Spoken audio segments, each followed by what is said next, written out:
ఈరోజు ఈ ఆదివారము మనకివ్వబడినటువంటి అంశాన్ని మనం పరిశీలించినట్టు చూస్తే, వివాహము ఆదివారము ప్రేమపూర్వకమైన శాశ్వత జీవితం, ప్రేమపూర్వకమైన శాశ్వతమైనటువంటి జీవితానికి సంబంధించినటువంటి ఈ లేఖనాలను ఆధారం చేసుకొని ఇందులో ఎలా ఎవరు వారి జీవితాన్ని గడిపారో మనం తెలుసుకోవచ్చు. అయితే ఈ దినం పెళ్ళి చేసుకున్నవారు ఉన్నారు, ఆరాధనలో పెళ్ళి చేసుకోబోయేవారు ఉన్నారు, ఇంకా పెళ్ళిళ్ళకు రాని వాళ్ళు కూడా ఉన్నారు. మరొక మాట చెప్పాలంటే, వివాహ జీవితంలో అనేక అనుభవాలను ఘటించి వాటిని చవిచూచి సంతోషాన్ని దుఃఖాన్ని అన్నిటినీ కూడా అనుభవించి ఒంటరిగా బ్రతుకుతున్న వారు కూడా ఈ దినంలో మనం చూస్తూ ఉన్నాం. మరి మానవుని జీవితంలో రెండు తెలియని విషయాలు ఉంటాయంట, ఒకటి తెలిసిన విషయం ఉంటుందంట. ఎవరి బిడ్డలు బాగా వినాలి. మానవుని జీవితంలో రెండు తెలియని విషయాలు ఉంటాయంట, ఒకటి తెలిసే విషయం ఉంటుందంట. ఏంటి ఆ రెండు తెలియని విషయాలంటే, ఒకటి మానవుడు ఎప్పుడు పుడతాడో మనకు తెలియదు, ఎప్పుడు చనిపోతాడో తెలియదు. కానీ బాగా గుర్తుండి జ్ఞాపకం వచ్చేది ఏంటంటే, పెళ్లి పెట్టుకున్న దినము, ఆ కాడు ఎలా ఉండాలి, ఏ అయ్యగారు పెళ్లి చేస్తారు, ఏ ఫంక్షన్ హాల్లో చేస్తారు, ఏ మందిరంలో చేస్తారు, ఎంతమంది వస్తారు, ఎలాంటి డెకరేషన్ ఉండాలి, ఎలాంటి లైటింగ్, ఎలాంటి సెట్టింగ్స్, ఇవన్నీ ఏ అమ్మాయిని చేసుకుంటున్నా, ఏ కుటుంబం చేసుకుంటున్నా, అమ్మాయి ఏం జరుగుతుంది, ఎలా ఉంది, అన్నీ కూడా బాగా తెలిసిన వ్యక్తిగా మనం ఉంటాం. అంటే రెండు విషయాలేమో తెలియదు, ఒక విషయం బాగా తెలిసినది. కాబట్టి ఈ విషయాన్ని బట్టి మనం గుర్తుంచుకోవాల్సి ఏంటంటే, వివాహం అన్ని విషయంలో చాలా ఘనమైనదిగా మనం చూస్తున్నాం.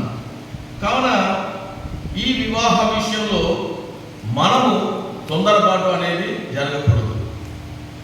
కాస్త ఆలస్యమైన అది చాలా చక్కగా దేవుని ఉద్దేశాలు జరిగినట్టుగా, దేవుడు దాన్ని సంకల్పించినట్టుగా, దేవుడు దాని ఆజ్ఞ ప్రకారంగా జరిగించినట్లుగా మనం ముందుకు వెళ్ళాలి. కానీ వివాహ విషయంలో తొందరపాటుతనం అనేది పనిచేయదు.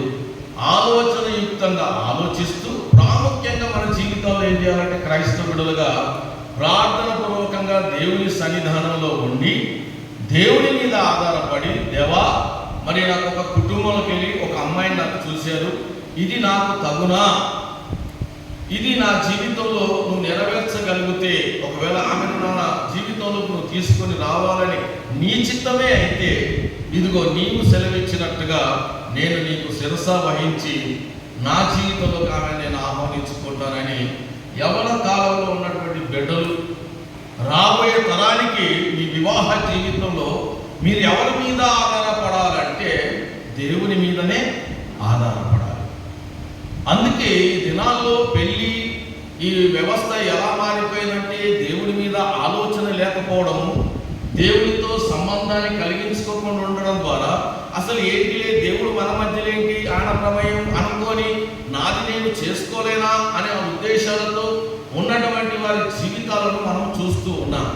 ఈరోజు బైబిల్లో 4 వివాహాలను మనం చూడగలుగుతాం. బైబిల్లో 4 వివాహాలను చూడగలుగుతాం. ఒక వివాహం ఏంటంటే దేవుడు చేసిన వివాహం. అది ఎవరిదంటే, ఆదామవ్వలకు దేవుడే స్వయంగా వివాహాన్ని చేశాడు. రెండవ వివాహాన్ని చూస్తే పెద్దలు చేసిన వివాహం, తల్లిదండ్రులు కావచ్చు, పెద్దలు చేసిన వివాహం. ఇది ఎవరి పట్ల చూశారంటే, మనం ఆదికాండం 24 అధ్యాయాలు చూస్తే ఇస్సాకు గురించి, అబ్రహాము పంపించిన వ్యక్తి, ఆయన ఒక ఆలోచన, ఆయన ప్రార్థన, ఆయన మోకాళ్ళ జీవితము, ఆయనకు ఎదురుపడిన బిడ్డ, తన వంటలకు, తన వారికి అందరికీ నీళ్లు అందించినటువంటి రిబకాను చేయడానికి ఒక ఆలోచనతో వెళ్ళినటువంటి వాడు దేవుడి మీద ఆధారపడ్డాడు. ఇది పెద్దలు చేసినటువంటి వివాహంగా చూస్తున్నాం. మూడో వివాహం బైబిల్ ఏముందంటే, ఎవరితో సంబంధం లేకుండా నాకు నేను చేసుకోగలుగుతా, నాకు ఎవరు అవసరం లేదు అని చేసుకున్న వ్యక్తి కూడా ఉన్నాడు. ఆయన పేరే సంసోను. తల్లిదండ్రుల ప్రమేయం లేకుండా ఆయన మనసుకు నచ్చిన ఆమెను చేసుకున్న వ్యక్తిని కూడా మనం ఈ గ్రంథంలో చూస్తున్నాం. ఇక 4వ పెళ్లి ఎలా ఉంటుందంటే, ఇప్పుడు కూర్చున్న సంఘం, దేవుని అంగీకరించిన మనం అందరం కూడా వధువు సంఘంగా ఉన్నాం. అంటే పెళ్లి కూతురుగా మనం అందరం సిద్ధపడి ఉంటే, ఒకరోజు దేవుడు పెళ్లి కుమారుడుగా వచ్చి తన సంఘాన్ని మనల్ని ఏం చేస్తారు, వివాహం చేసుకుని తీసుకొని వెళ్తారు. ఇది రాబోయే దినాల్లో జరిగేటటువంటి వివాహం. మరి ఇన్ని రకాల వివాహాలు బైబిల్లో ఇంత చక్కగా రాయబడి ఉంటే ఈరోజు ఈ వివాహ వ్యవస్థ ఎంత దుర్భరమైన స్థితికి దిగజారిపోయిందంటే చెప్పలేని అంత స్థితికి దిగజారిపోయింది. ఒకప్పుడు 7 తరాలు చూసేవారు, ఎలా ఉన్నారు ఆ కుటుంబం, ఆ పిల్ల ఏం చదువుతుంది, వాళ్ళు ఎలా ఉన్నారు, బ్రతికారు అని ఆలోచనతో చూసి వివాహాలు చేసేవారు. ఈ రోజుల్లో ఏమీ లేదండి. ఒక ల్యాప్టాప్ ముందుంటే ల్యాప్టాప్లో ఆన్లైన్లో మాట్లాడుకొని ముఖం కనపడకుండా ఆమె ఎలా ఉంటుందో తెలియదు, రూపం, ఆమె సౌందర్యవత్య అందహీనంగా ఉంటుందో తెలియదు. కానీ లాస్ట్ చివరికి ఒక డేట్ నిర్ణయించుకొని వాళ్ళిద్దరూ దండలు మార్చుకునే సమయానికి తన ముఖాన్ని చూసినప్పుడు అరే నాకన్నా ముసల్దాన్ లేకున్నది ఏంటంటే అప్పుడు ఏం చేయలేని పరిస్థితి. ఎందుకంటే ఆమె అంటది, ఇన్ని రోజులు నాతో నువ్వు చేసింది ఏంటి? ఇలాంటి పెళ్లి కూడా సమాజంలో చూస్తున్నాను. అంతేకాకుండా ఈ రోజుల్లో చూస్తే ఇంకా ఘోరాతి ఘోరమైన స్థితికి దిగజారిపోయింది. డబ్బు ఉంటే తప్ప ఆమె నేను పెళ్లి చేసుకోనని ఒక వ్యామోహం, అంటే కేవలం ఆస్తి పాస్తులను చూసుకొని చేసుకునే వాళ్ళు కూడా ఉన్నారు ఈ దినాలు. ఇంకా దిగజారిపోయే స్థితి ఏంటంటే ఎంతవరకు మనం విన్నాం, ఒక మగోడు ఒక ఆడ మనిషిని, అంటే పురుషుడు స్త్రీని వివాహం చేసుకోవడం చూస్తే, కానీ నేటి చరిత్రలో చూస్తే ఆడ మనిషిని పెళ్లి చేసుకుంటుంది, పురుషుడు పురుషుడినే పెళ్లి చేసుకుంటుంది. ఇలాంటి స్థితి ఎక్కడి దాకా దిగజారిపోయిందంటే చెప్పలేని స్థితికి. ఎందుకు పురుషుడు స్త్రీనే చేసుకోవాలి, మేమిద్దరం చేసుకుంటే కాదా అని ఒక చట్టాన్ని తీసుకొని వచ్చి ఆ చట్టాన్ని అడ్డం పెట్టి కూడా ఈ మధ్యకాలంలో ఏంటంటే స్త్రీనే పెళ్లి చేసుకోవడం, పురుషుడు. ఇది ఒక రకమైతే మరో రకం ఇంకా భయంకరమైన స్థితికి దిగజారిపోయింది. ఏంటంటే నేను కుక్కను పెళ్లి చేసుకుంటాను, నా ఆస్తి అంతా కుక్కకే రాసిస్తాను, నేను చెట్టును పెళ్లి చేసుకుంటాను, నేను చెట్టుతో సంసారం చేస్తాను. ఈ రోజు మానవ జీవితం ఎక్కడ దాకా పతనం అయిపోయిందంటే చెప్పలేని స్థితికి దిగజారిపోయింది. నిజంగా ఇవన్నీ మనం చూస్తలేమా, పత్రికల్లో చూస్తలేమా, టీవీలో చూస్తలేమా? ఇంకా ఘోరాతి ఘోరమైన స్థితి మనం చూస్తే ఈ మధ్యకాలంలో తండ్రి కూతుర్ని వివాహం చేసుకున్నారు. కన్న కడుపులో పుట్టిన బిడ్డను పెంచి పెద్ద చేసి లాలించి ఒక ప్రయోగతుని చేయాల్సిన తండ్రి ఒక వయసుకు వచ్చిన తర్వాత తన బిడ్డను ఏం చేసుకుంటున్నాడు, పెళ్లి చేసుకున్నాడు. చూడండి, ఈ వివాహ వ్యవస్థ ఎక్కడి దాకా దిగజారిపోయిందంటే చాలా ఘోరాతి ఘోరమైన స్థితికి దిగజారిపోతుంది. అయితే ఈ రోజు ఎందుకు దేవుడు మరి ఈ మన అధ్యక్ష మండలంలో ఈ యొక్క అంశాన్ని మనకు ఏర్పాటు చేసి ఇచ్చారు అంటే, నేనైతే అనుకుంటాను అప్పుడప్పుడు ఈ చర్చిలో పెళ్ళి ఉందంటే అక్కడ కూర్చున్న వాళ్ళిద్దరు కూడా చాలా బిజీగా ఉంటారు, అమ్మాయి అబ్బాయి బిజీగా ఉంటారు. ఇక వాళ్ళిద్దరి తల్లిదండ్రులు ఇంకా బిజీగా ఉంటారు, వాళ్ళ పిలిచిన బంధువులు ఇంకా బిజీగా ఉంటారు. సంఘం ఏంటంటే ఎప్పుడు అయిపోతే మనం వెళ్ళిపోదాం బయటికి, బాగా ఉడుకుతున్నది, ఫ్యాన్లు లేవు కదా, భోజనం ఏర్పాటు చేస్తే బాగుంటుంది, నేను పెద్దదాన్ని గోలు వేసుకోవాలని మన ఆలోచన. అసలు వాక్యం ఎవరు వింటారంటే ఆ రోజు సేవకుడు వివాహం గురించి చెప్తుంటే ఎవరు వినరు, వాళ్ళిద్దరేమో వాళ్ళ ముచ్చట్లు ఉంటాయి. తల్లిదండ్రులు అయ్యో ఎలా, నేనేం చేయాలి, నెక్స్ట్ ఏంటి, నేను తెచ్చానా, ఉంగరం తెచ్చానా, మంగళసూత్రం అటు దుకాణం తీయలేదు, ఇదే టెన్షన్ ఉంటుంది. బంధువులంతా అడ్రస్లు అడుగుకుంటా ఉంటారు, ఎక్కడయ్యా ఈ మిషన్ కంపడం కనబడతలేదు, దొరకలేదు, ఆటోడు చెప్తే అక్కడ తీసుకుపోయాడు, ఈ చర్చలో తీసుకుపోయాడు. ఇదే వచ్చిన వాళ్ళంతా వేరు, ఆ గంపలు ఇక్కడ అక్కడ దండలు మారి. ఎవరు వాక్యం వింటారంటే చాలా తక్కువగా, ఎవరో 100లో ఒక 5 వింటారు కావచ్చు. కానీ ఈ దినము అలాంటి పరిస్థితి లేదు. ఇక్కడ వరుడు లేడు, ఇక్కడ వధువు లేదు, కానీ దేవుని సంఘం ఉంది. దేవుని సంఘంలో మనమందరం వినగలిగే వారిగా మనం ఉన్నందుకు దేవునికి మనము కృతజ్ఞతలు చెప్పుకోవాలి. అందుకే ఆ సందర్భంలో మీరు అందరూ ఎలా ఉన్నారో తెలియదు కాబట్టి అధ్యక్ష మండలం ఒక నిర్ణయం తీసుకుంటుంది అని చెప్పి వివాహ దినాన్ని కూడా ఒక ఘనంగా జరుపుకోవాలి సంఘాలు. ఎవరి పరిస్థితి ఎలా ఉన్నప్పటికీ ఆ పరిస్థితికి మనం కారకులమో కాదో తెలియదు, కానీ దేవుని ప్రణాళిక చెప్పనే మానవుని జీవితంలో జరుగుతుందని గమనించి దేవుని యందు ఒక భయము భక్తితో మన జీవితాలను మనం కట్టుకోవాల్సిన వారమై ఉన్నామని జ్ఞాపకం చేసుకోవాలి. అందుకే ఈ సమాజంలో చూడండి, నేను ఒక మాట చెప్తా. ఉదాహరణగా వర్షల గురించి మాట్లాడతాము.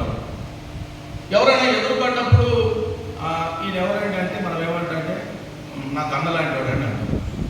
బాబు ఈమె ఎవరు అంటే మా అమ్మ లాంటిది అని అంటాం.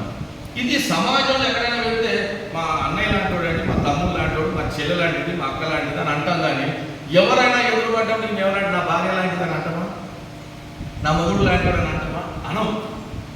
నిజంగా చాలా మటుకు మీరు వినండి.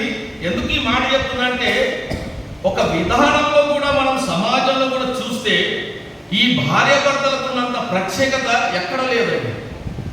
మనం ఎన్నో వరుసలను చెప్తా ఉంటాం, వాయా వరుసలలో చెప్తాం, ఈ రకంగా ఉంటుంది, మాకు ఈమె నాకు మేనత్త అవుతుందని అనగానే ఈమె నా భార్య లాంటిది, ఈయన నా భర్త లాంటి మాత్రం అక్కడ మనం ఉచ్చరించాం. ఎందుకంటే దేవుడు ఆ బాంధవ్యానికి, ఆ జీవితానికి ఆ ప్రాముఖ్యతను ఇచ్చాడు. అందుకే బైబిల్ గ్రంథంలో ఏదైనా మొదటి బంధం ఏదైనా ఉందా అంటే అది అన్న చెల్లెల బంధం కాదు, అన్న తమ్ముల బంధం కాదు, తల్లిదండ్రుల బంధం కాదు. కానీ మొదటి బంధం ఏదైనా ఉందంటే చరిత్ర మొత్తంలో అది భార్యాభర్తల బంధమే. అందుకే ఆదామును చేసిన దేవుడు చూసి ఈ దినము మనం కూడా అలాంటి విషయాలను పరిశీలించడానికే మనం చదువుకున్నటువంటి లేఖన భాగాలకు మనం వెళ్ళినట్లయితే ఆ లేఖన భాగాల్లో ఉన్న సత్యాన్ని మనం చూస్తున్నాం. అందుకే కళ్యాణం చాలా మధురమైంది. ఒక పాట ఉంది, ఏమన్నా అంటే, కళ్యాణమన్నిటిలో ఘనమైన కార్యం దైవత్వములోనా ఇది గొప్ప మర్మం, క్రీస్తుకు సంఘానికి ఈ వివాహం సాదృశ్యం, క్రీస్తుకు సంఘానికి ఈ వివాహం సాదృశ్యం. కళ్యాణమన్నిటిలో ఘనమైన కార్యం దైవత్వములోనా ఇది గొప్ప మర్మం. దైవత్వంలో ఇది ఒక గొప్ప మర్మం అండి. ఎవ్వరూ ఊహించని గొప్ప మర్మంతో కూడుకున్నది. ఈ దినం మనం పాత నిబంధన పాఠంలోకి వెళ్ళిపోయినట్లయితే మనకివ్వబడిన అంశాన్ని బట్టి మనం పరిశీలన చేస్తే మనకివ్వబడిన అంశము వివాహ ఆదివారము, ప్రేమపూర్వకమైన శాశ్వత జీవితం. ప్రేమపూర్వకమైన శాశ్వత జీవితం. ఇక్కడ యాకోబు జీవితాన్ని మనం చూస్తున్నాం. ఎవరి జీవితాన్ని చూస్తున్నాము? యాకోబు జీవితాన్ని చూస్తున్నాం. యాకోబు యొక్క ప్రేమను మనం గమనిస్తున్నాం. ఇక్కడ యాకోబు ఎలాంటి ప్రేమను ఆయన వ్యక్తం చేశాడు, ఆ ప్రేమను ఎక్కడి దాకా కొనసాగించాడు, ఇవన్నీ మనం చూస్తున్నాం. వివాహానికి ఉన్న మాటల్లో చూస్తే 4 అక్షరాలు కనబడతాయి. వివాహము, వి అనగా విడివిడిగా, హా అనగా వాత్సల్యంతో, హా అనగా హత్తుకొని, ము అనగా ముడివేయబడడం. ఈ 4 అక్షరాల వెనక ఉన్న జీవితాన్ని మనం అనుభవంలోకి తీసుకొని వచ్చి ఈ వచనంలో మనం వెళ్ళిపోదాం. వి అనగా విడివిడిగా, వా అనగా వాత్సల్యంతో, హా అనగా హత్తుకొని, ము అనగా ముడి వేయబడి ఉండుట. కాబట్టి ఈ ముడి వేయబడడానికి సిద్ధపడుతున్నటువంటి వారి జీవితాల్లో దేవుడు తెలియజేస్తుడు యాకోబు యొక్క ప్రేమను ఎలా ఆయన కొనసాగించాడో చివరి వరకు అనే సంగతిని మనం చూస్తే, యాకోబు మనము ఈరోజు పాత నిబంధన పాఠంగా ఆదికాండం 29వ అధ్యాయంలోకి వెళ్తే, యాకోబు బయలుదేరి తూర్పు జనుల దేశంలోకి వెళ్ళాను. అతడు చూసినప్పుడు పొలంలో ఒక బావి కనబడెను. అక్కడ దాని యొక్క గొర్రెల మందలు పండుకొని ఉండెను. కాపర్ల మందలకు బావి నీళ్లు పెట్టుదురు. ఒక పెద్ద రాయి బావి మీద మూత వేయబడి గొర్రెలకు నీళ్లు తాగించడానికి అక్కడ 3 గుంపుల గొర్రెల కాపర్లు అక్కడికి తీసుకొని వచ్చి ఆ బావి దగ్గర పెట్టారు. అవన్నీ గొర్రెలు అక్కడికి సమకూర్చబడ్డ తర్వాత ఆ బావి మీద ఉన్నటువంటి ఆ మూతను, రాయిని తొలగించాలంటే అది చాలా బరువుగా ఉంటుంది. అది ఒక్కడితో సాధ్యమైన పని కాదు. ఆ గొర్రెల కాపర్లందరూ కూడా ముగ్గురు వచ్చి దాన్ని తీసి జరిపినాక ఆ గొర్రెలకు నీళ్లు తాగించి తర్వాత ఆ మూతను మళ్ళీ ఆ బావి మీద పెట్టేసేటటువంటి వారు. అయితే ఆ చోటుకు ఎవరు వెళ్ళారంటే యాకోబు వెళ్ళి, అక్కడ వెళ్ళిన తర్వాత అక్కడ చూస్తూ వారితో మాట్లాడుతున్నాడు. ఏమని?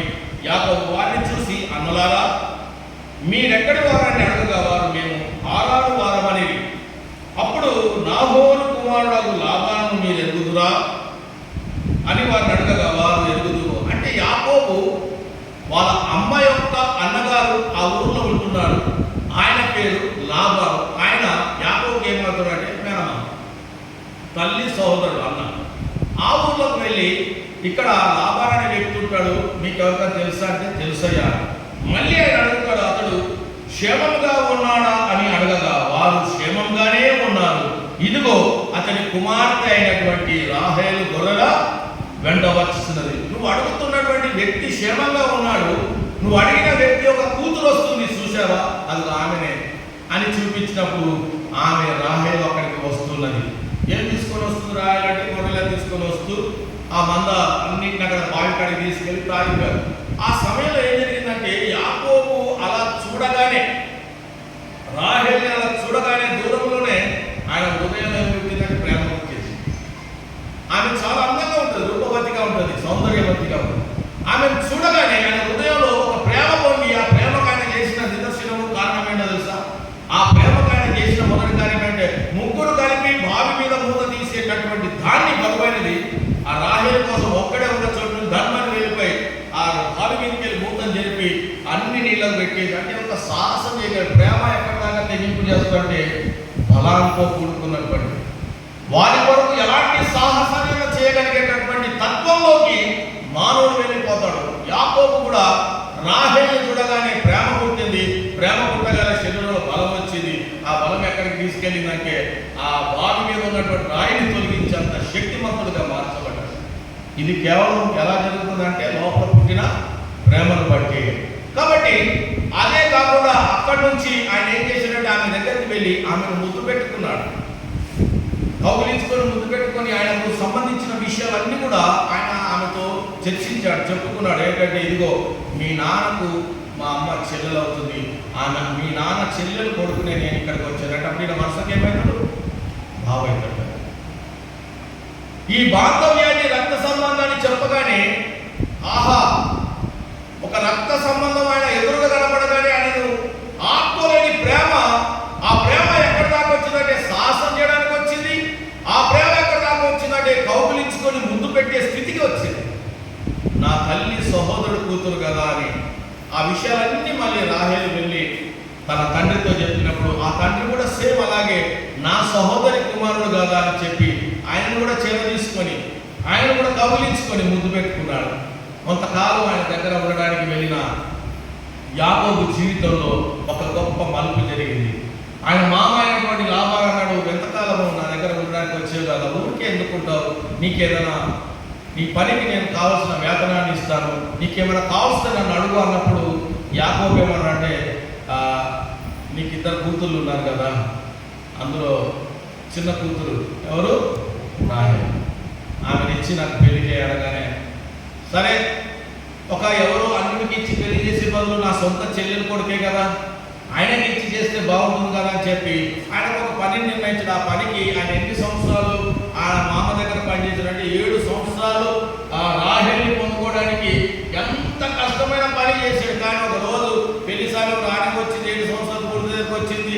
ఆయన ఏం చేశాడు, మామ చాలా చాతుర్యంగా మెల్లగా రాత్రి కూడా తీసుకుపోయి పెద్ద అమ్మాయిని ఇచ్చి లేయానిచ్చి వివాహం చేశాడు. తెల్లారి చూసేటికి ఆమె పరిస్థితి, ఆయన పరిస్థితి ఘోరంగా ఉంది.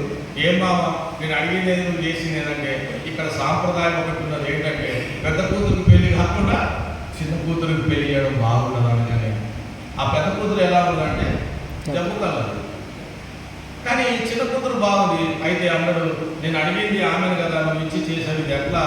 కానీ లోపల మాత్రం ఒక ప్రేమ వెంటాడుతుంది. యాకోబు ఏమని, నేను రాహేలు కోసమే వచ్చాను, నాకు రాహేలే కావాలి.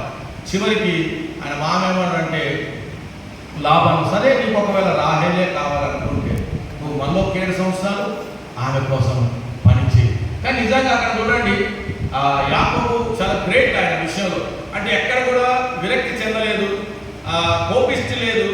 ఆ సాఫ్ట్ కార్నర్లో ఆయన మనం చూసినట్టయితే ఆయన చాలా నెమ్మది పరుడు. నెమ్మదిగా మోసం చేయకుండా ఆయన జీవితంలో ఆమెను పొందుకోవడానికి నమ్మకంగా పనిచేసాడు మామ దగ్గర. ఈ రోజుల్లో అలా చేసేవారు ఉంటారా?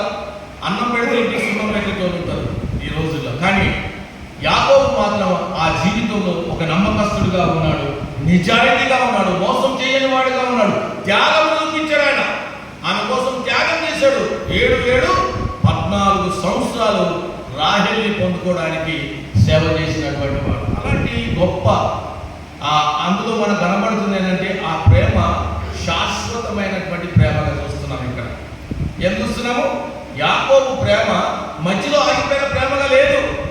రాహేలుని పొందుకొని ఆమెతో జీవితం గడుపుకోవడానికి ఎన్ని శ్రమలైనా ఇబ్బందులైనా రాత్రులు నిద్రలేక కష్టాలు వచ్చినా బాధలు వచ్చినా అన్నిటినీ తాలుకొని ఎవరి కోసం పోయాడంటే చివరి దాకా రాహేలు కోసం తన ప్రయాణాన్ని కొనసాగించాడు తన జీవితంలో.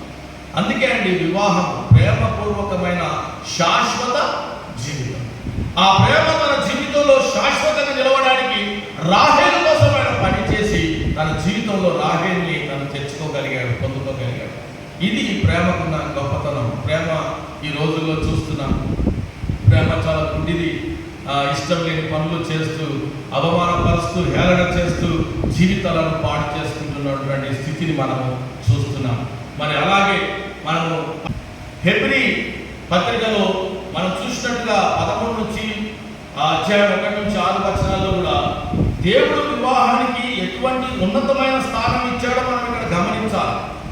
దేవుడు వివాహ విషయంలో ఆ యొక్క వివాహానికి ఎటువంటి ఒక ఉన్నతమైన స్థానం ఇచ్చాడో మనం గమనించాలి. ఈ మాటల్లో చూస్తూ మనము హెబ్రీ పత్రికలో చూస్తే ఒక మాట చక్కగా రాయబడి ఉంటుంది. ఎప్పుడు ఇది పెళ్లి పత్రికలో మీద వేస్తుంటాం కానీ నేను చాలా మటుకు చూస్తాను ఆ ఒక్కలైనే వేస్తాము. ఏం వేస్తాము? వివాహం అనే విషయంలో అంతే, అక్కడికే స్టాప్. 2వ లైన్ వేయం. ఎందుకంటే ఆ 2వ లైన్ మానవుని జీవితానికి చాలా ప్రాముఖ్యమైనది. అందుకే ఈ దినము మన పత్రికల పాఠంలోకి వెళ్ళిపోతే అక్కడ ఉన్నటువంటి ఆ మాటలను మనం ఆధారం చేసుకొని చూడగలిగితే వివాహం అన్ని విషయంలో ఘనమైనదని అనడానికి దేవుడే దీన్ని ప్రారంభించి నిర్ణయించారని మనం జ్ఞాపకం చేసుకోవాలి. వివాహం అన్ని విషయంలో ఘనమైనదని చెప్పడానికి పౌలు చెప్పడానికి కారణాలు ఉన్నాయండి. ఎందుకు పౌలు ఇంతగా ఒక్కానించి చెప్పాడు అంటే దానికి కారణం ఉంది. ఈ రోజు చూడండి, వివాహం అన్ని విషయంలో ఘనమైనదిగా ఉండడానికి బలమైన కారణం ఏదైనా ఉందంటే ఒకటే ఒక కారణం ఉంది. ఏంటంటే మనం చేసుకోబోయే వివాహం ద్వారా ఒక స్త్రీ మన జీవితంలోకి వచ్చిన తర్వాత వారికి దేవుడిచ్చే గర్భఫలం ద్వారా ఆ మగపిల్లోని ఆ దేవుడు అనుగ్రహించినప్పుడు ఆ మగపిల్లోడి ద్వారా ఆ వచ్చిన కోడల ద్వారా కూతురు ద్వారా అనుకుందాం మనము మన జీవితంలో మనకి ఇచ్చిన సంతానాన్ని బట్టి మన వంశం ఏమవుతుంది? ముందుకు కొనసాగించబడుతుంది. అందుకే ఈ వంశము భూమి పుట్టినప్పటి నుంచి కూడా భూమి అంతమైపోయే వరకు కూడా ఈ వంశము ప్రారంభమై కొనసాగుతూనే ఉన్నదండి. ఇక్కడ కూర్చున్న వారిలో ఎవరైనా మీరు మాట్లాడచ్చు, నా వంశం లేదండి, నా వంశం ఆగిపోయిందని చెప్పగలిగే వాళ్ళు ఉన్నారా? నాకు మగ కొడుకు పుట్టకపోతే నా అన్నకు మగ కొడుకు పుట్టాడు, ఎవరో ఒక కొడుకు పుట్టుంటాడు, లేదా ఇంకొక అన్నయ్య ఒక కొడుకు పుట్టుంటే అక్కడి నుంచి ఆ వంశం ప్రారంభమై ఆడపిల్లలకు పిల్లలు పుట్టి ఈ వంశము భూమి మీద నిరంతరము భూమి ప్రారంభించబడి నుండి లాస్ట్ వరకు చివరి వరకు కూడా వంశం అనేది కొనసాగుతూనే ఉంటుంది. కానీ ఆగిపోయేది కాదు. ఆగిపోయేది ఏదైనా ఉందా అంటే మనుషుల పరిపాలన ఆగిపోవచ్చు, భూమిలో పండే పంట ఆగిపోవచ్చు, భూమిలో దొరికే ఖనిజాలు ఆగిపోవచ్చు, వ్యక్తి యొక్క పేరు ప్రఖ్యాతలు ఆగిపోవచ్చు. కానీ వంశం అనేది ఎప్పుడూ కొనసాగించే ఆ వంశం దేని ద్వారా వస్తుందంటే వివాహం అనే కార్యం ద్వారా జరిగింపబడి వారికి పుట్టే సంతానము మగపిల్లల ద్వారా ఈ వంశము తరతరాలకు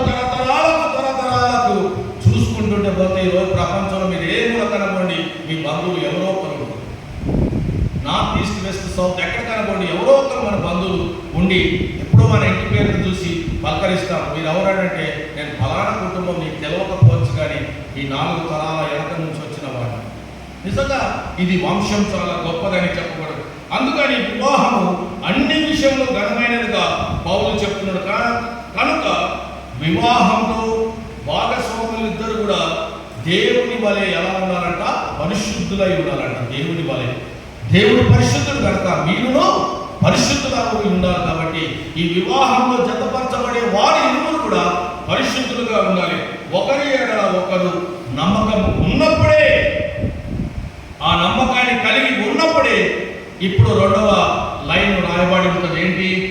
వివాహం అన్ని విషయంలో ఘనమైనది గాను వారు నిష్కల్మషమైనది గాను ఉండవలేదు. చూసారా?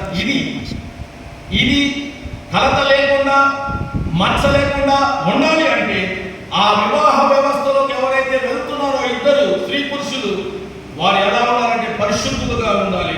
ఆ పరిశుద్ధతను వారు కోల్పోతే ఇక్కడ ఏమైపోతుందంట? మచ్చగా మారిపోతుంది. అందుకే ఆ జీవితంలోకి ప్రవేశించే నీవు నేను ఎలా ఎలా ఉండాలంటే ఒక నమ్మకం కలిగి ఆ విధంగా భార్యాభర్తలు జీవించాలన్నదే దేవుని యొక్క సంకల్పం, కానీ మరొకటి కాదు. అందుకే మీ సంసార జీవితంలో మీరు ఇద్దరు ఎలా ఉండాలంటే ధనాపేక్షను ఆశించకుండా దేవుడు ఇచ్చిన దాంట్లో వచ్చే జీవితంలోనే సరి చేసుకొని బ్రతికేటటువంటి ఆలోచన కలిగి ఉండాలి. కానీ ఎవరిని చూసి మనం వాంతలు పెట్టుకోకుండా వాళ్ళింట్లో అది ఉంది, వీళ్ళింట్లో ఇది ఉంది, నాకు లేదు, నువ్వు ఏం చేస్తున్నావు, నువ్వు సంపాదంతా ఎక్కడ పెడుతున్నావు అంటే ఆయన అంటాడు, తెచ్చేదంతా నీకే ఇస్తున్నాను కదా. అందుకే వాక్యంలో రాయబడతా ఉంటుంది, 5వ వచనంలో చెప్తున్నాడు, ధనాపేక్ష లేని వారై మీకు కలిగిన వాటితో తృప్తి కలిగి ఉండండి. తృప్తి కలిగి ఉండాలి. ఈ రోజుల్లో చిన్న చిన్న జీతాలతో కుటుంబం ప్రారంభించబడుతుంది. ఈ చిన్న చిన్న జీతాలతోనే మన జీవితాన్ని మనం కట్టుకోవాలి. ఆశలకు అంతస్తులు వేసుకొని నిత్సలు వేసి రోడ్డు మీదకి వెళ్ళిపోయి కుటుంబము దుర్భరమైన స్థితికి దిగజారకూడదని పౌలు చెప్తున్నాడు. వివాహానికి ఉన్న ప్రత్యేకత అదొక ఘనమైనది. ఆ ఘనమైన జీవితాన్ని మీరు ఎలా ఉండాలి, ఎలా జీవించాలి, ఆ పరిశుద్ధత కలిగి మీరు జీవించగలిగినప్పుడే ఆ పాన్పుకు ఒక విలువ ఉంటుందండి. ఆ పాన్పుకు ఆ విలువ తెచ్చేది ఎవరంటే మీరే. ఎలాంటి దురు ఆలోచన, దురు అభిప్రాయాలు ఆ హృదయంలో కానీ మనసులో కానీ రాకుండా, వేరే వాళ్ళకి ఆ చోటు ఇవ్వకుండా నీ చోటును నువ్వే పాడుకున్నప్పుడే ఆ పాన్పు చాలా పవిత్రమైనదిగా ఉంటుందని చెప్పబడుతున్నమాట. మరి ఇంతే కాకుండా ఈ మాటల వెనక ఇంకొక ప్రశ్నార్థకమై కూడా ఉంది. ఏంటంటే మత్తయి సువార్తలకు మనం వెళ్ళిపోగానే 19వ అధ్యాయం 3-9లో ఇక్కడ ఒక భయంకరమైన పరిస్థితి మన కళ్ళ ముందు కనబడుతుంది.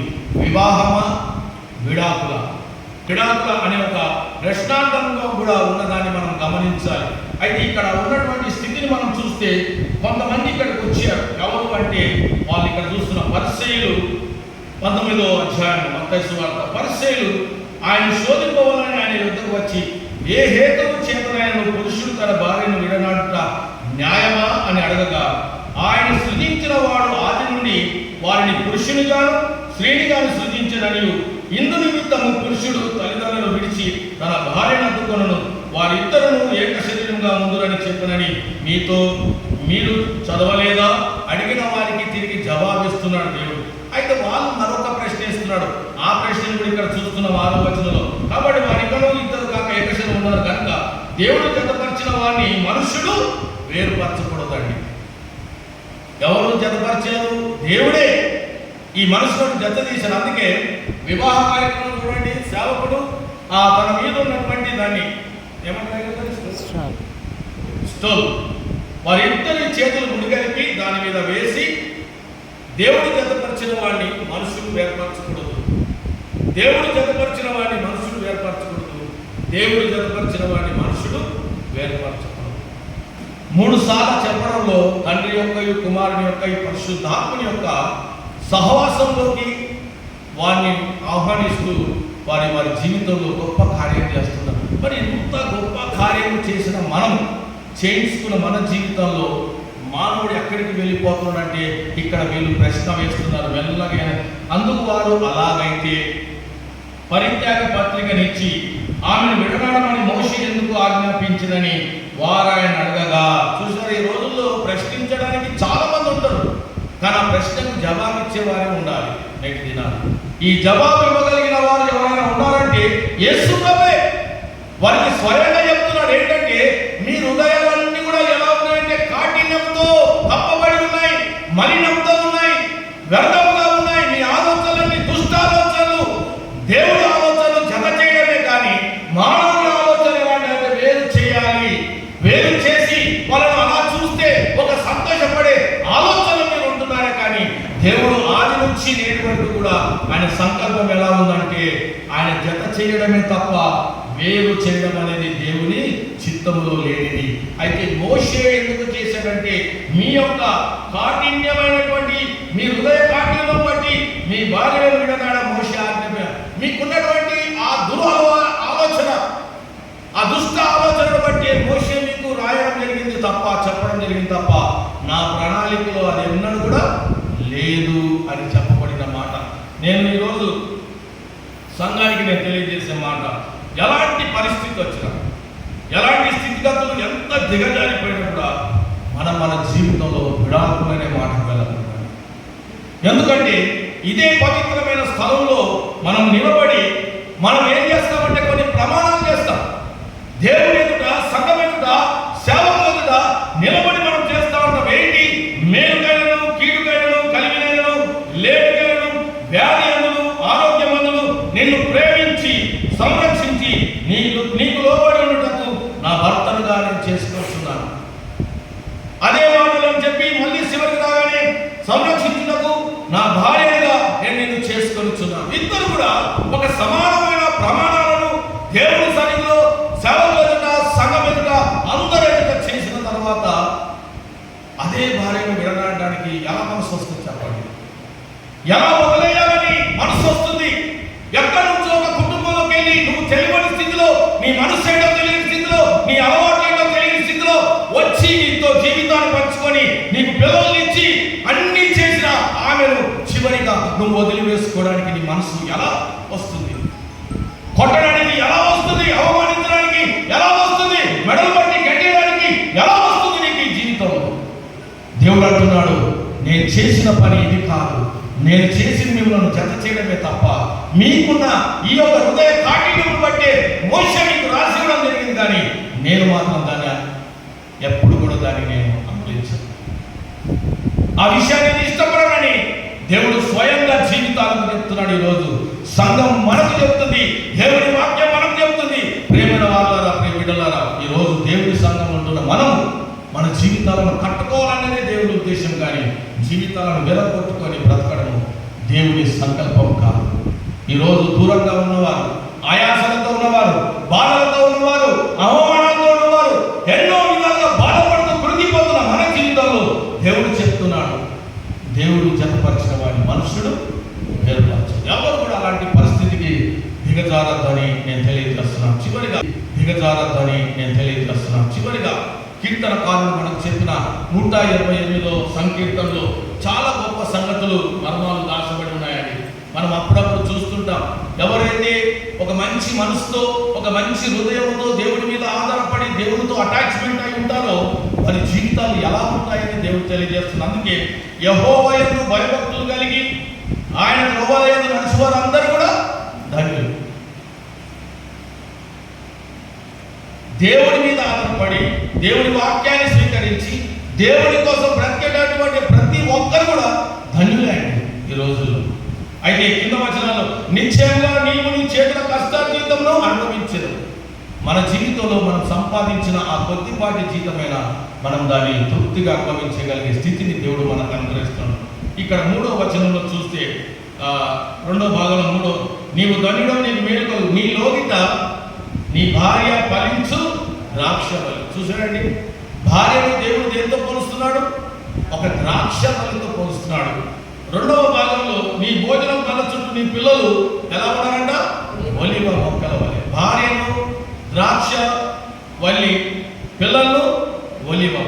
ఏంటి మరి దేవుని యొక్క ఉద్దేశంలో ఈ యొక్క ద్రాక్షవల్లి ఏంటి, ఒలివ ఏంటి? ద్రాక్షవల్లిని స్త్రీకి పోల్చడంలో ఉన్నటువంటి ఉద్దేశాన్ని మనం చూసినట్లయితే న్యాయాధిపతుల గ్రంథంలో 19వ అధ్యాయంలో 9వ అధ్యాయంలో మనం చూస్తాం. క్షమించండి, న్యాయాధిపతులు 9.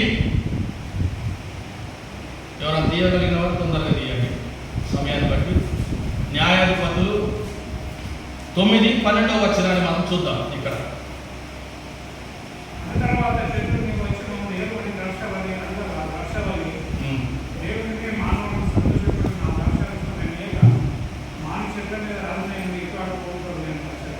చూశారండి, ఈ మాటను నేను మరొకసారి చదువుతాను, మీరు అందరూ వినండి. అటు తర్వాత చెట్లు నీవు వచ్చి మనుషులు ఏరుకొని ద్రాక్షవల్లిని అడగగా, ద్రాక్షవల్లి దేవునిని మానవులను సంతోషపెట్టు నా ద్రాక్షరసను నేను ఇవ్వక మాని చెట్ల మీద రాజునై ఉండి ఇటు అటు ఊగుటకు నేను వచ్చేదనా అని వారితో చెప్పాను. అంటే ఒక స్త్రీ యొక్క జీవితంలో ద్రాక్షవల్లి అనే విషయం ఏం నేర్పిస్తుందంటే, ప్రభువుని ప్రజలను సంతోషపెట్టేవారిగా ఆమె జీవితం ఉండాలంట. ఎవరిని సంతోషపెట్టేవారిగా? ప్రభువుని ప్రజలను సంతోషపెట్టేవారిగా ఉండాలి. అంటే భార్య తన ఇంటి వారిని చూసుకోవడం కాదు, కానీ వివాహమైనాక భర్త తరం నుంచి వచ్చిన వారిని కూడా సమానంగా చూసుకోవడం అనేది దేవుడు నేర్పిస్తున్న విధానం. అందుకే బయట కొంతమంది చెప్తారు, మా వాళ్ళు వచ్చినప్పుడు పప్చారు చేస్తాం, మీ వాళ్ళు వచ్చినప్పుడు చికెన్ పెడతాం, ఇదే బుద్ధి నీకంటే మా వాళ్ళు మా ఇష్టం. ఈయనేం చేస్తాడు, మా వాళ్ళు వచ్చినప్పుడు బిర్యానీ చేస్తాడు, వీళ్ళు వచ్చినప్పుడు బిర్యానీ అచ్చారు పెడతాడు. ఏంటంటే మా ఇష్టం. ఇది కాదండి సంసార జీవితంలో దేవుడికి నీ మానవునికి మధ్యలో ఉన్న సంబంధాన్ని చెప్తాడు. నువ్వు ఎప్పుడైతే ఒక ద్రాక్ష వల్లి ఉంటావో దేవుడికి నువ్వు ప్రాముఖ్యత ఇవ్వాలి. ఆ దేవుడి ద్వారా జతపడిన నీ జీవితంలో నీ భర్త వారు వచ్చినా నీ వారు వచ్చినా ఇద్దరిని నువ్వు ఎలా చూడాలంట? సమానంగా చూడాలంట. అది ద్రాక్ష వల్లి యొక్క. ఇక పిల్లల జీవితానికి వస్తే ఎవరి పిల్లలు ఇక్కడ చాలా మంది ఉన్నారు. ఈ పిల్లల విషయంలో చెప్తున్నాడు ఒలివ మొక్కలంట. అదే నాయది 9:9లో చూస్తే ఇక్కడ మాట, మమ్మల్ని ఏలుమని ఒలివ చెట్టును అడగగా ఒలివ చెట్టు దేవుని మానవులను దేవుడి వలన నరులను సన్మానించుదురో ఆనా తైలము నీయక మాని చెట్ల మీద రాగై ఉండి ఇటు అటు ఊగుటకు నేను వచ్చేదని వార్త చెప్పారు. అంటే ఇప్పుడు ఈ ఒలివ మొక్కలు ఏంటంటే దేవుణ్ణి వీరు సన్మానించే వారిగా ఉండాలి. పిల్లలు తల్లిదండ్రులను సన్మానించే వారిగా ఉండాలి. తల్లిదండ్రుల ఇరుపక్షాల వాళ్ళను కూడా సన్మానించే వారిగా ఉండాలి. ఈ రోజుల్లో తండ్రి యొక్క తల్లి వస్తే పిల్లలకి ఏమవుతుందండి? ఇప్పుడు నా తల్లి మా ఇంటికి వచ్చింది, నా కొడుకు ఏమవుతుంది? నానమ్మ. పిల్లలు ఏమనాలి? డాడీ నానమ్మ వచ్చింది, నానమ్మ బాగున్నావా, ఎట్లున్నా నీ ఆరోగ్యం అని అడగాలి. కానీ ఈ రోజు జనరేషన్ ఏమైంది సార్? డాడీ ముసలి వచ్చింది ఏమంటారు? డాడీ మళ్ళీ వచ్చింది ముసలి, ఎందుకురా మేము మళ్ళీ ఇక్కడ ఉంటే తిరిగిపోతాడు మీ అమ్మ, దీనికి ఏమైనా చుట్టీలు అంతా బయటికి వస్తుంది. పిల్లలు ఈ రోజుల్లో ఈ బాంధవ్య జీవితాన్ని మర్చిపోతున్నారు, పెద్దల గౌరవాన్ని మర్చిపోతున్నారు, తల్లిదండ్రుల పిల్లలను సన్మానించడం మర్చిపోయి నోటికి వచ్చినట్టుగా మాట్లాడుతున్నారు. ఈ రోజుల్లో మన పక్షంగా వచ్చిన వారిని ఆదరించి ప్రేమించి సన్మానించే తత్వాన్ని పిల్లలు మర్చిపోతున్నారు. అందుకే ఈ ఒలివ మొక్కలు ఎప్పుడు శాశ్వతంగా దేవుని యొక్క బల్ల దగ్గర మీరు నివాసం చేయాలంటే, ఆ నివాసంలో మీరు ఉండాలంటే ఎలా ఉండాలంటే దేవుణ్ణి మీరు సన్మానించే వారిగా ఉండాలి, తల్లిదండ్రులను సన్మానించే వారిగా ఉండాలి, ఇరుపక్షాల వారు వచ్చినప్పుడు కూడా వారిని సన్మానించే వారిగా ఉండాలి. అందుకే ఈ వివాహ జీవితం చాలా విలువైనదిగా మనం గమనించాలి. ఈ దినం నా మాటలు పిల్లలకి పెద్దలకు అందరికీ అర్థమైందని నేను భావిస్తున్నాను. ఎందుకంటే ఈ వివాహ వ్యవస్థ, ఈ వివాహం అనేది దేవుడు జతపరిచింది కానీ మనుషులు జతపరిచింది కాదండి. పెళ్లి చేసుకున్న తర్వాత చిన్న చిన్న ఆయాసాలు వస్తాయి, అనుమానాలు వస్తాయి, అవమానాలు వస్తాయి, ఇబ్బందులు వస్తాయి. అన్నిటినీ తాలుకొని దేవుని పాదాల దగ్గర ఎవరైతే ప్రార్థన చేస్తారో వారి జీవితాలు ఎప్పుడు కూడా సువర్ణవంతంగా ఉంటాయి, ఆనందదాయకంగా ఉంటాయి. కాబట్టి ఈ దినం చిన్న చిన్న విషయాల ద్వారా తొందరపడి దేవునికి దూరం కావద్దు. కుటుంబాల్లో భార్య భర్తలుగా ఉన్న మనము ఒకరికొకరు దూరం కావాలి. అది దేవుని ప్రణాళిక కాదు అని దేవుని వాక్యం ద్వారా సెలవిస్తున్నాడు. తలలు మనసుకుందాం.